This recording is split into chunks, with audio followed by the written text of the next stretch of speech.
Dopo la prima tappa di Verona è arrivato a Padova il treno della salute per offrire a chi sale controlli per la propria salute, screening, prevenzione e consigli per uno stile di vita sano ed equilibrato. Un'iniziativa di Medici con l'Africa QAM realizzata in collaborazione con Trenitalia e il sostegno della Regione Veneto all'interno della campagna Vivo Bene. Treno della salute, per dire tre cose.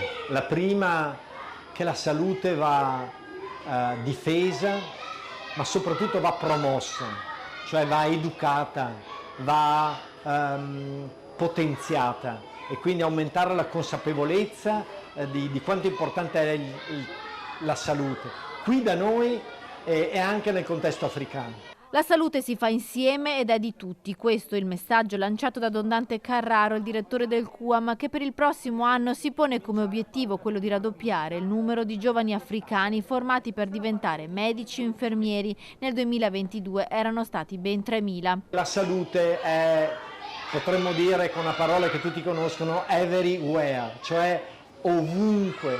Allora vogliamo allargarla dal Veneto quest'anno, ma sarà anche in Friuli e sarà anche in Lombardia, per dare il significato che questo treno vuole raggiungere idealmente tutto il mondo, compreso il contesto africano, compreso questo continente che oggi più che mai, a causa delle guerre in corso, della instabilità grave, sta peggiorando e sta tornando indietro purtroppo. E allora da parte nostra anche l'impegno a sostenere questi giovani africani che chiedono di poter crescere, di poter studiare, diventare magari infermieri, ostetriche, medici. Principali novità di questa edizione del Treno della Salute: i laboratori per le scuole primarie che attraverso il gioco seme con seme hanno imparato l'importanza di una corretta alimentazione e di uno stile sano di vita. Oggi e domani il treno sarà a Vicenza, lunedì a Treviso, per poi partire alla volta di Trieste e Udine e poi della Lombardia.